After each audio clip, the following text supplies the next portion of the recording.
오늘 말씀의 제목으로 한번 따라하시겠습니까? 고난의 또 다른 이름, 기도 제목. 고난의 또 다른 이름을 기도 제목 이렇게 붙일 수 있습니다. 우리는 지난 2주 동안에 고난의 또 다른 이름이 무엇일까? 고난 주간을 앞두고 우리 함께 고난의 의미를 한번 생각해 보고 있습니다. 기억하십니까? 2주 전인데 고난의 또 다른 이름은 교육과 훈련, 트레이닝이더라. 어떤 물건이든지 하루아침에 이루어지지 않았습니다. 로마 was not built in a day. 로마는 하루아침에 이루어지지 않았다. 어떤 종류의 사람도 어떤 인물도 하루아침에 이루어지지는 않습니다. 군대 얘기를 해서 죄송하지만 군에서 특수부대라는 것이 있거든요. 공수부대 같은 경우는 배이 낙하산을 타고 내려오고, 네이비실이라고 하는 것은 해군의 특수부대도 있고, 해병대도 육군도 특수부대들이 있단 말이죠. 왜 특수란 단어를 붙일까요? 더 특별한 교육과 훈련을 받았기 때문에 그렇습니다. 그건 지독하게 힘들고 인간의 극한 한계까지 내려가는 고난을 겪고 얻어지는 부대 명찰이고 마크이기도 하는 것입니다. 그래서 고난의 또 다른 이름은 능력을 받는 거라고 말했습니다. 교육과 훈련을 받고 나면 그만한 능력이 생기거든요. 그래서 그 능력을 갖게 되면 뭐 하게 됩니까? 영향력을 미칠 수 있게 되는 거죠. 그 능력으로 나라를 살리고 또 국가와 사회를 살리고 사람과 생명을 살리는 특별한 능력이 주어지는 것은 고난과 훈련을 받았기 때문인 것이죠. 고난은 그러므로 또 다른 이름은 분명히 축복일 수밖에 없는데, 오늘은 세 번째, 고난의 또 다른 이름은 뭘까? 기도 제목이라는 것입니다. 한번 따라하시게. 그리스도인에게는 문제는 없다. 오직 기도 제목만 있다. 인간의 삶에 왜 문제 없는 집이 어디 있겠습니까? 어느 집이든 다 문제가 있어요. 그러나 우리는 그리스도인들은 문제라고 생각하지 않습니다. 장애물이라고 생각하지 않습니다. 걸림돌이라고 생각하지 않습니다. 기도 제목이라고 생각하는 겁니다. 기도 제목은 기도하게 만드는 하나님이 주시는 기도의 다임이거든요. 혹시 이 시간에 마음이 아프고 고통스럽고 무거운 짐이 있고 왠지 마음속에 두려움과 불안감이 있다고 하면 기억하십시오. 지금 하나님께서 우리에게 뭐 하기를 원하신다? 알기는 떨어지게 잘하신, 기도하기를 원하신다. 그래서 고난의 또 다른 이름은 기도 제목이다. 오늘 첫 번째 말씀에 보면 평안하던, 요셉으로 인하여서 애굽에서 평안하게 잘 살던 이스라엘 민족에게 안타깝게 고난이 닥쳐옵니다.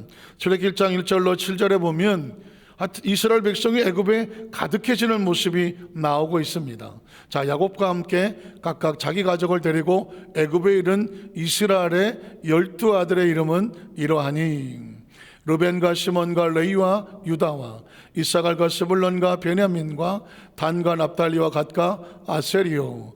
야곱의 허리에서 나온 사람이 모두 70명의 자손이 있었고 요셉은 이미 애굽에 있었더라.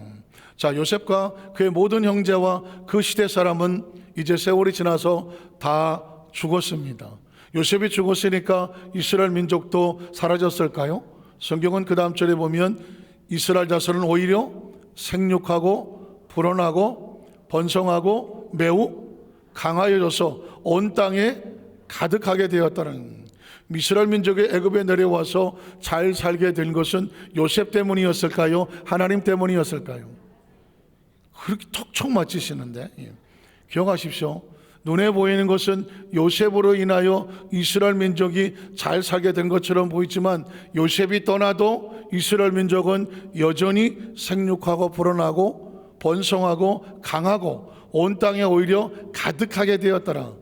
하나님의 눈에 보이십니까? 안 보이십니까? 요셉이 없어졌는데, 요셉이 안 보이는데 여전히 이스라엘 백성은 강성해지더라. 누구 때문입니까? 확실합니까? 그러면 매일 매 순간에 혹시 내가 의지하던, 내가 믿었던 사람이든 환경이든 여건이 보이지 않는다고 절망할 이유가 있다 없다? 없습니다. 여전히 하나님은 일하고 계시는 것을 기억하시기를 주의 이름으로 축복합니다.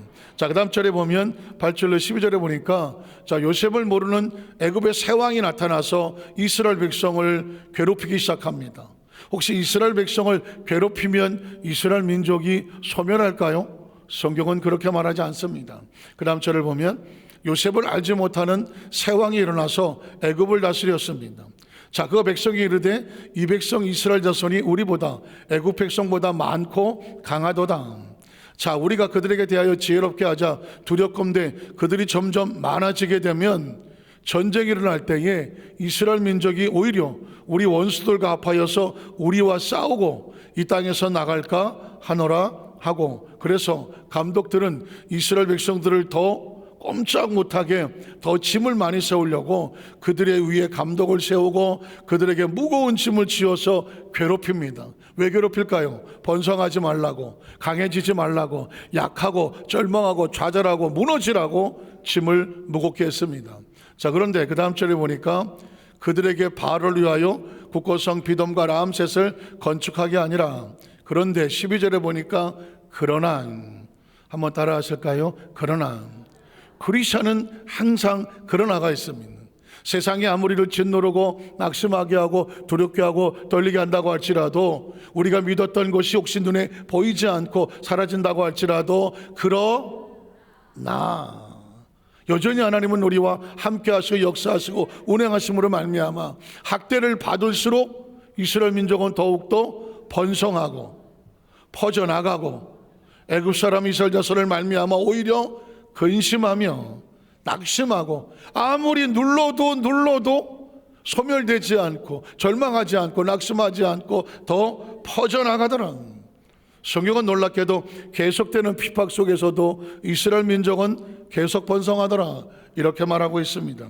13절 이하를 보면 이스라엘 자손에게 일을 안 되겠다 더 시키자냐, 따블로 계속 괴롭힙니다. 엄하게 시켜서 어려운 노동으로 그들의 생활을 괴롭게 합니다. 그러면 낙심하겠지, 좌절하겠지, 두려워하겠지, 포기하겠지. 자, 그랬는데 곧 흙이기기와 벽돌 굽기와 농사 여러 가지 일이라 그 시키는 일이 모두 힘들고 무겁고 엄했다는 것입니다.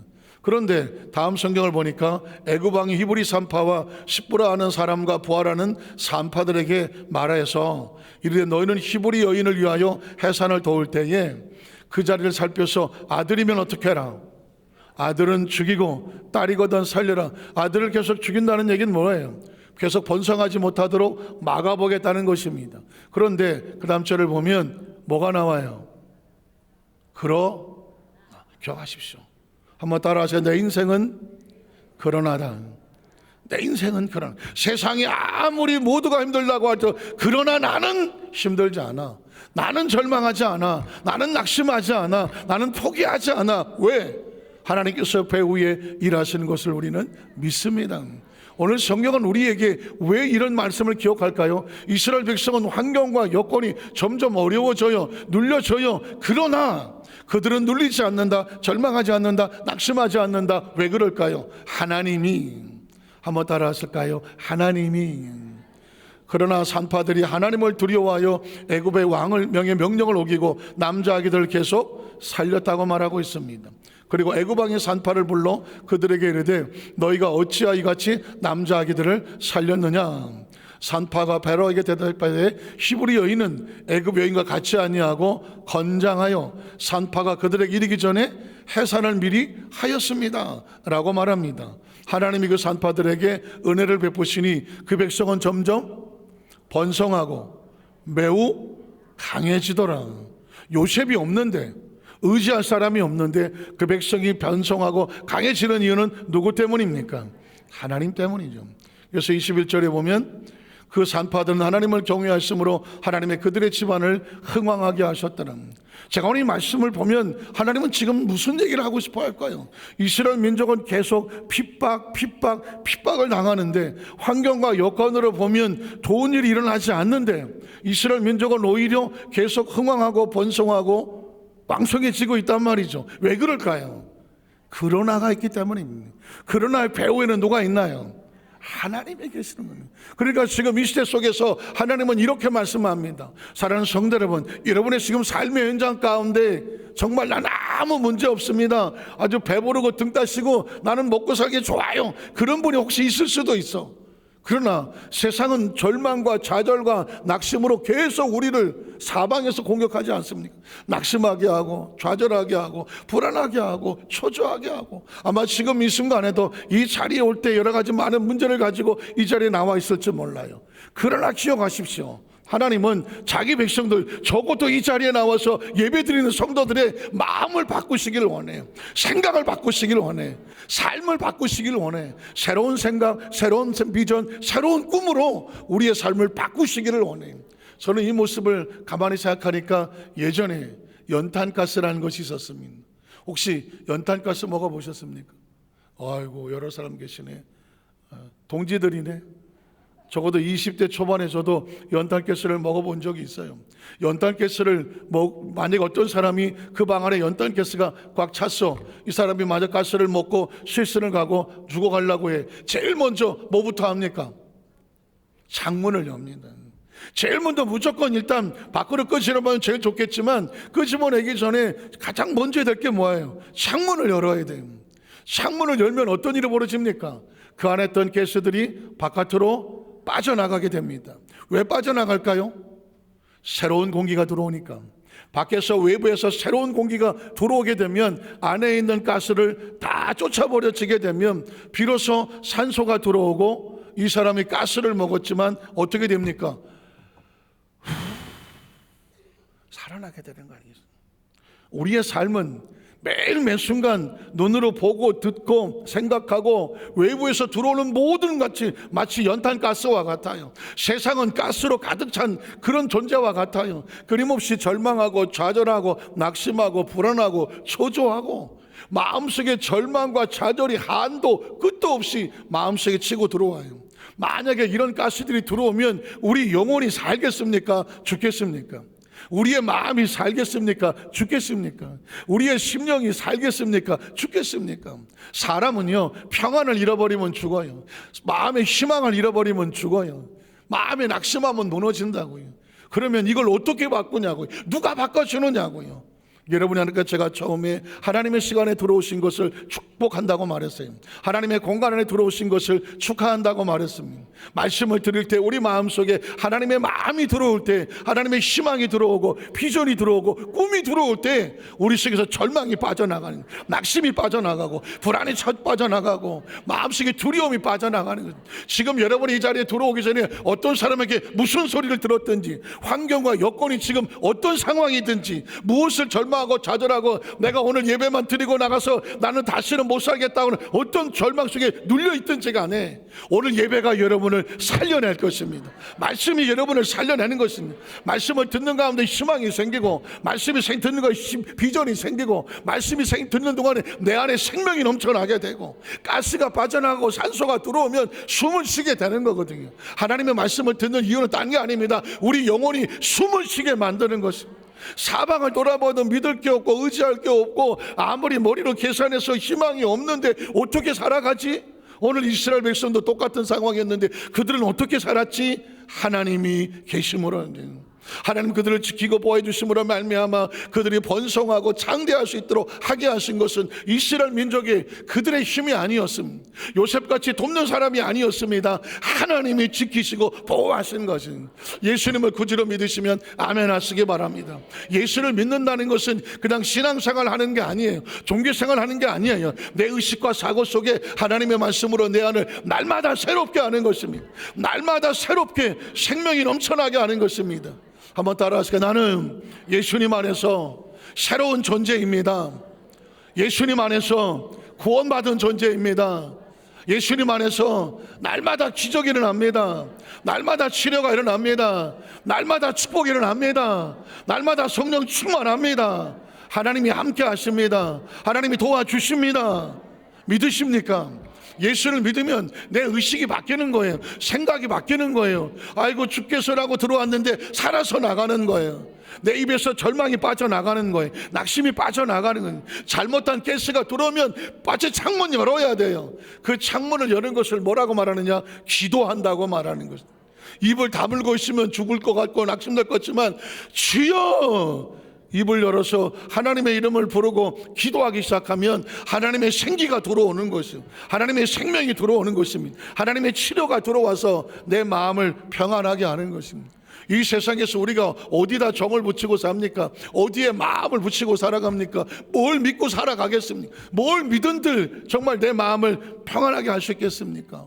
성경 속에서 우리에게 주시는 것은 하나님께서 이렇게 말씀하는 겁니다. 세상 어디를 갖다 놓아도 넌 절대 혼자가 아니다. 내가 너를 반드시 지키고 보호하며 함께 하겠다는, 이 의식을 가진 사람이 예수를 믿는 사람인 거죠. 제가 이 말씀을 묵상하다 보니까 예전에 인디안들이 성인식 하던 장면이 생각이 나더라고요. 여러분, 제가 몇 번 말씀드렸지만 13살 정도 사내아이가 되면 성인식을 한단 말이죠. 어떻게 성인식을 하나 그랬더니 깊은 산속으로 아이들을 데려가요. 13살 된 사내아이들을. 그리고 날이 저물기 전에 나무에다가 하나씩 다 묶어버려요.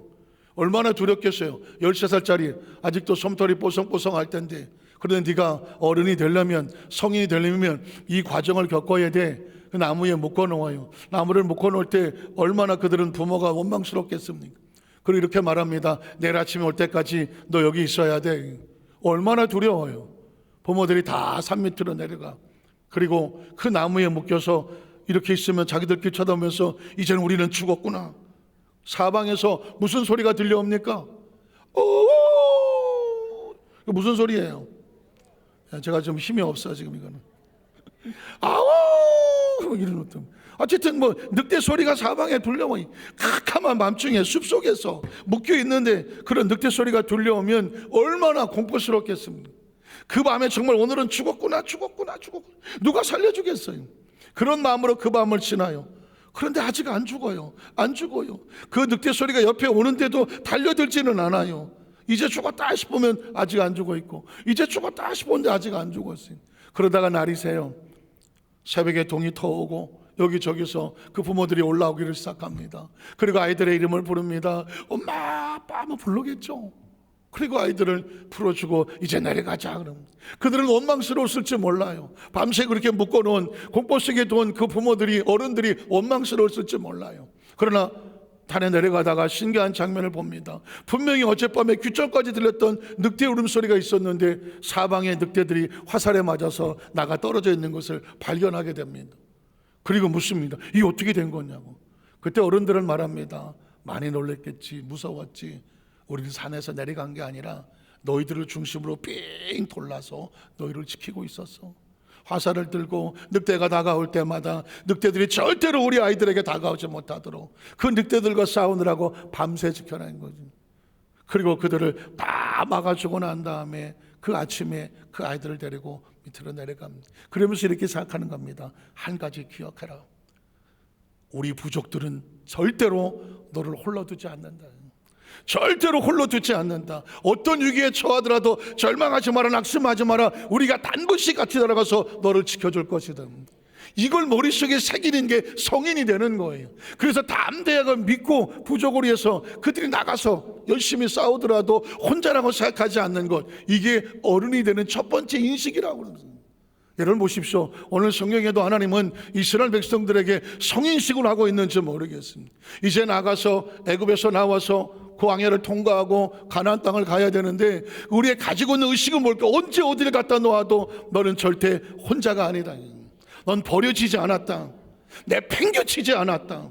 너는 쓸쓸하지 않다. 외롭지 않다. 두려워할 필요가 없다. 낙심할 필요가 없다. 불안해할 필요가 없다. 왜냐하면 난 단 한 번도 너를 버린 적이 없기 때문이든 손을 놓은 적이 없기 때문이든. 여러분 기억하십시오. 이게 비로소 내 머릿속에 박혀 있을 때 내가 예수를 믿고 이 땅에 어디를 갖다 놓는다고 할지라도 두려워하지 않을 것은 바로 하나님께서 그 배후에 있음을 믿기 때문입니다. 다시 한번 예수님을 구주로 믿으시면 아멘 하시길 바랍니다. 성경을 그런 관점이면 창세부터 계시록까지 하나님의 사람들은 각자 위치가 다르고 시대도 다르고요, 상황도 다 달라요. 만나는 여러 가지 문제도 다 달라요. 그럼에도 불구하고 그들을 지켜내고 계시는 하나님은 어제나 오늘이나 영원토록 동일하신 줄로 믿습니다. 오늘 그래서 우리 삶 가운데 어떤 고난과 시련이 다가온다고 할지라도 절망하고 낙심하게 만들지 않는 것은 하나님은 그러나 그 백성을 여전히 함께 지키고 계셨다는 것입니다. 이렇게 되면 두 번째 뭐 하게 될까요? 어떤 고난을 만나게 될 때에 기도하게 됩니다. 왜? 기도는 하나님을 인식할 때 하는 게 기도 제목이거든요. 자, 출애굽기 2장 23절을 보겠습니다. 3절에 보니까 여러 후에 애굽 왕은 이제 죽었습니다. 이스라엘 자손은 고된 노동으로 말미암아 어떻게 해요?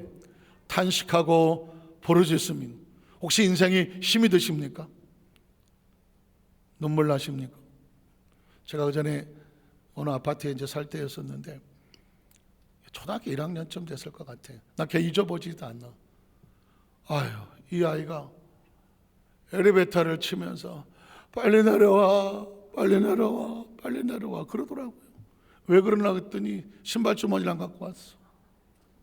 가다가 보니까 신발주를 가져왔는데 걔가 한 20몇 층 사는 것 같은데 엘리베이터가 저 꼭대기로 올라갔어. 그러니까는 엘리베이터 빨리 내려오라고. 마음은 급한데 안 내려오니까 그 모습이 귀엽기도 하지만 가슴도 아프더라고. 그래서 제가 어떻게 위로하나 하다가 걔가 눈이 마주쳤길래 사는 게 힘드냐? 사는 게 힘드냐? 그랬더니 나를 쳐다보니 아이고 힘들어요. 제가 그때 참 걔를 보면서 아니 초등학교 1학년짜리가 먹고 살라 그런 것도 아니고 학교 가다가 가만히 서니까 신발 주머니 안 갖고 와갖고 엘리베이터 타고 20몇 층 올라가지도 못하고 엘리베이터야 빨리 내려와 빨리 내려와는데 아이고 나 눈이 맞춰서 사는 게 힘드냐 그랬더니 아주 천연덕스럽게 아이고 힘들어요. 그때 알았어요. 초등학교 1학년도 힘들구나. 인생을 살면서 힘들지 않은 사람이 어디 있어? 이 세상의 문제 중에서 제일 큰 문제가 누구 문제예요? 내 문제야. 이스라엘 백성이 노동으로 말미암아 탄식하며 부르짖었어. 아이고 힘들어서 못 살겠다 그러고 있는 거예요. 자, 그랬더니 그 다음 절에 보면은 그 고된 노동으로 말미암아 이스라엘 백성이 드디어 뭐 하기를 시작해요? 부르짖는 소리가 하나님께 상달되다. 신기한 거는 그 고통이 다가오기 전에 이스라엘 백성들은요 번성하고 막 창대하는 동안에 하나님께 부르짖어 기도했다란 말이 한마디도 없어. 언제 기도해요? 아까 찬송을 보니까 날이 저물어 갈 때, 빈들에서 걸을 때, 내 힘으로 안 될 때, 빈손으로 걸을 때, 인생이 저령하고 힘들고 고난이 다가올 때 비로소 인간은 누구를 찾아요? 하나님을 찾는 거예요. 그러나 크리스찬들은, 세상의 사람들은 고난스러울 때 내 인생이 이 모양이라고 주저앉을지 모르지만 크리스찬들은 그때가 뭐 할 때라고요? 기도할 때예요. 그러니까 기도할 수 있으면 절망이 없어. 기도할 수 있으면 그러나가 나오는 거예요. 놀라운 것은 뭐냐면 그 고된 노동으로 말미암아 부르짖는 소리가 어디에 상달이 되더라고? 하나님께 상달되더라고요. 여러분, 저 기도에 대한 패러다임을 바꾸셔야 되는데, 기도는 하나님의 약속을 믿는 사람이 기도하게 돼요. 아무나 기도하지 않아요. 성경은 이렇게 약속했습니다. 시편 50편 15절에 보면 환난을 만나거든 누구를 불러라? 나를 불러라 라고 말해요. 하나님은 자기 백성을 절대로 홀로 두지 않아요. 인생의 삶을 살아가면서 아무 문제가 없는 게 문제가 아니라 문제를 만나도 절망하지 않을 수 있는 게 그게 우리의 희망인 거예요. 환난 날에 나를 불러라. 그러면 내가 너를 어떻게 하겠다? 건져내겠다. 약속하는 거예요. 기도에는 약속이 있는 거예요. 하나님의 이름을 부르면 너희가 내 이름으로 귀신을 쫓아내고 병든 자에게 손 얹어서 나으리라. 기도에는 약속이 있는 거예요. 그래서 그 약속을 가지고 하나님 앞에 나가면 그 응답으로 인하여 내가 나를 뭐하게 하리라? 영화롭게 하리라. 어떤 심정으로 기도해야 되는지 아십니까? 에레미야 3장 1절로 3절에 보면 에레미야가 아직 시위대 뜰에 갇혀 있을 때에 야훼의 말씀이 그에게 두 번째로 임하니라. 이르시되 일을 누가 해요? 하나님이 하셔요. 그리고 그것을 어떻게 해요? 진행하며 만들어가요. 마침내 성취는 누가 해요? 하나님이 하시는 거예요. 여기서 여러분 보십시오. 저와 여러분의 출발은 하나님이 만드셨고, 지금 우리의 삶은 누가 만들어 가시고? 하나님이 만들어 가시고, 내 인생의 마지막 완성은 누가 만드신다? 하나님 만드신다. 여러분, 오늘 앞으로도 제가 이 부분을 집중적으로 말씀을 드릴 텐데, 그러므로 존재적으로 우리가 예수를 믿기 전에는 이런 일을 해도 걱정이고, 만들 것도 걱정이고, 내 인생이 어떻게 될 거나 미래도 걱정이에요. 그러나 예수 그리스도 안에 들어오면 과거도 지나간 과거 때문에 눈물 흘릴 필요 없고, 지금 현재 속에 있는 내 삶에 절망할 필요 없고, 미래를 두려워할 필요가 없어요. 하나님은 자신의 존재 이렇게 말해요. 내가 일의 처음도 너와 함께 너의 과거의 처음을 일을 내가 했고, 지금도 그것을 만들어 갈 것이며, 그리고 너의 미래는 누가 성취한다? 하나님이 성취하신다. 이건 엄청난 선언이에요. 여러분 아마 듣도 보도 못했을지 몰라요. 전 여러분의 인생에 대해서 이렇게 정의합니다. 하나님의 말씀에 근거하여 우리의 지나간 과거 때문에 절망하지 마라. 그리고 지금 현재 속에 불안하고 초조하지 마라. 미래에 대해서 절망하지 마라. 뭐 하는 한? 우리가 하나님 안에 있는 한, 예수를 구주로 믿고 하나님의 계획 안에 있는 한, 우리가 선택할 것은 힘들고 어려우면 부르짖어 간구하여 기도해라. 그러면 일을 하나님이 하시고 만들어 가실 것이며, 미래의 성취도 하나님이 하신다고 말씀했습니다. 오늘 우리가 선택할 것은 그분을 선택하고 부르짖어 간구하는 거예요. 그 이름을 야훼라는 이가 이와 같이 이르시도다. 너는 내게 뭐 해라. 일하다가 힘들 때, 만들어가는 과정이 왠지 뭔가 잘 안 될 때, 내 미래의 성취가 불안할 때, 여러분, 하나님께서 우리가 원하는 것은 그것 때문에 두려워해라, 염려해라, 근심하라, 걱정하란 말이 하나도 없어요. 하나만 해. 너는 내게 부르짖으라는. 그러면 내가 내게 응답하겠고, 내가 알지 못하는 그거 비밀한, 우리가 왜 몰라요? 우리에게 비밀이에요. 우리가 모르기 때문에. 그런데 그 미래를 너에게 뭐 하겠다? 보여주겠다고 말하는 겁니다. 믿으십니까? 앞으로 더 심도 깊은 얘기를 하겠지만, 우리의 존재의 미래는 하나님 안에서 가장 완벽한 모습으로 예비되어 있어요. 준비되어 있어요. 아니, 성취되어 있어요. 그 미래를 향하여 지금 현재는 달려가고 있는 거예요. 그 달려갈 때 우리가 할 것은 하나님을 선택하고 부르짖어 간구하는 기도의 약속 안에만 있어주면 우리의 현재는 미래가 만들어갈 거예요. 믿으십니까? 왜냐하면 하나님은 난 네 미래가 어떻게 될지 모르겠어, 이 일의 결과 어떻게 될지 모르겠어, 이렇게 말한 적이 한 번도 없어요. 미래도 염려하지 마라. 일을 만드는 것도 하나님이에요. 성취해 나가시면 하나님이고, 마지막 결과도 네 인생에 염려하고 걱정하는 거 결과는 내가 응답해 주겠다고 말씀했습니다. 지금 우리가 할 것은 뭐냐? 너는 내게 부르짖어라. 그러면 내가 응답하겠고, 내가 알지 못하는 그거 은밀한 일을 내가 볼 수 있게 만들어줬다. 그러면 기도가 뭐예요? 기도는 뭐냐? 하나님 안에서 가장 절박하고 절실한 열망이에요. 하나님 내 안에, 하나님 안에서예요. 저 집 남의 집 그 지붕을 보면서 저 집이 우리 집이 되게 해주세요 이런 거 말고, 하나님 안에서 정말 정당하고 필요한 거룩한 열망과 소망을 가지고 하나님 앞에 간절히 구하는 그 심령이 하나님 앞에 닿으면 역사는 누가 하신다고요? 하나님이 하신. 그래서 제가 그전에도 이 부르짖음에 대해서 말씀을 드렸습니다. 이 부르짖음이라고 하는 것은 까마귀 같은 새가 그 둥지를 나무 위에다 놓았는데 거기 알이 부화가 되고 새끼들이 쫄망쫄망 있어요. 그래서 애미애비가 다니면서 계속 먹이를 갖다 물어주고 해야 되는데, 갔다 와서 보니까 그 나무 밑에서 시커먼 구렁이가 올라가고 있어요. 뭐 하려고 올라가요? 새끼를 잡아먹겠다고 올라가는 중이죠. 그 상황에 있을 때 어미새와 그 어미새들이 할 수 있는 건 뭐예요? 깍깍 소리죠. 내 새끼를 살리려고 하는 그 간절한 부르짖음의 의미는 뭐예요? 이 소리를 듣는 내 동료들이요, 다른 새들에게 도움을 요청하는 거예요. 이 소리를 듣는 내 동료들이요, 지금 내 새끼들이 저 구렁이에 잡혀 묵게 될 직전이니 나를 와서 도와달라고, 내 새끼들을 살려달라고 깍깍 소리를 지르는 거예요. 그러니 얼마나 소리를 지르겠어요. 자기가 했었던, 까마귀가 젖을 먹는지는 모르겠지만 젖 먹던 힘을 다해갖고 소리를 지르지 않겠어요? 저 구석까지 있는 사람이, 그 다른 새들이 듣고 쫓아와서 도와달라고 몸부림을 치는 절박함이에요. 절실함이에요. 그 열망으로 소리를 지르는 거예요. 그 소리를 듣고 다 자기처럼 새들이 와서 그 구렁이를 막 쪼아대기 시작해서 쫓아내는 거예요. 그래야 비로소 사는 거예요. 세상에 그 말 못하는 미물도 자기 새끼 살리겠다고 그렇게 깍깍 부르셨는데, 여러분 기억하십시오. 정말 지금 여러분이 어떤 문제를 가지고 있는데 그 문제가 정말 해결되기 원하십니까? 치료되기 원하십니까? 응답되어지기 원하십니까? 바꿔주기가 원하십니까? 정말 그런 절박한 문제 가지고 그렇게 기도해 보셨습니까? 기도는 그런 거예요. 하다가 되면 되고 안 되면 말지, 이건 기도가 아닌 거예요.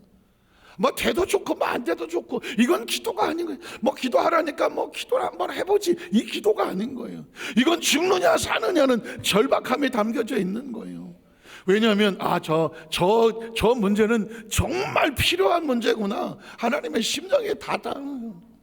정말 하나님, 전 죽기 살기입니다, 이 문제가 해결되기를 원합니다 라는 부르짖음이 하나님의 마음에 닿아져야 하나님은 약속하는 거예요. 내가 응답하겠고 내가 알지 못하는 크고 비밀한 일을 보여주겠다고 하는 거예요.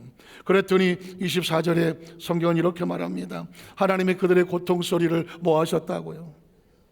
얼마나 깍깍거리고 부르셨는지 하나님이 그들의 고통 소리를 들으셨어요. 에이, 듣기 싫어 그냥 하고 거부하는 게 아니에요. 하나님이 아브라함과 이삭과 야곱을 세운 그의 언약을 기억하셨어요.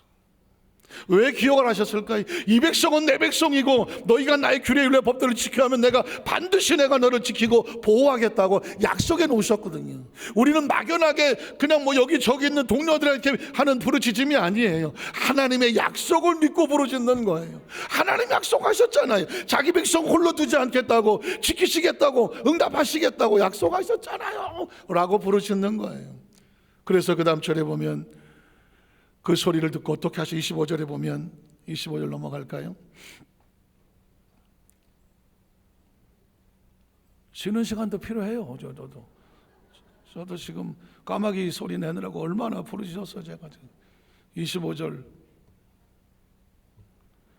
옛날에는 안 나오면 쳐들어간다 그런 노래도 있었는데, 어쨌든 간에 25절이 없으면 내가 하면 되는 거죠. 하나님이 그들이 부르짖어 간구하여 기도할 때 하나님이 그들을 뭐 하셨냐면 기억하셨다고 그랬어요. 기억했다는 얘기를, 제가 이 기억했다는 단어를 너무 좋아하는 게 뭐냐면, 옛날 성경에는 기억하셨다라고 안 나오고 권념하셨다라고 나와. 권념의 뜻을 내가 이게 무슨 뜻인가 그랬더니, 하나님이 그 약속을 기억하시고 지금부터 그 약속대로 행하시기로 작정하셨다는 이야기예요.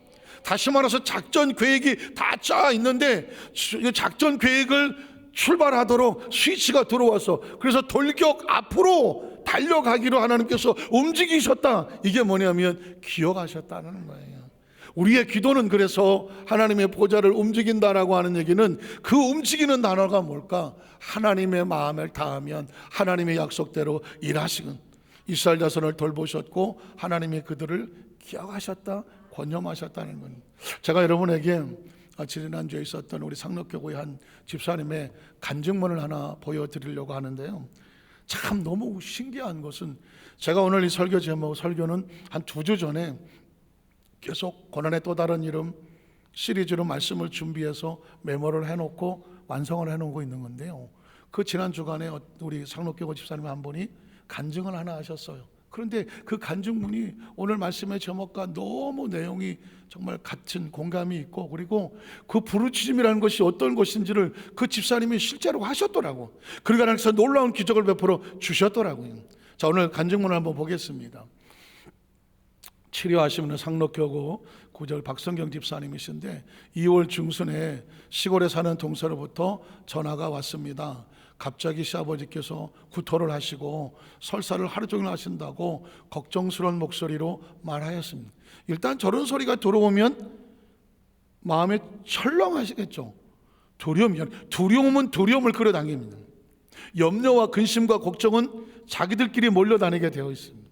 누군가의 걱정과 두려움을 소리를 들으면 나도 덜커덕 내 안에 두려움과 염려와 걱정이 내 속을 채우게 되어 있습니다.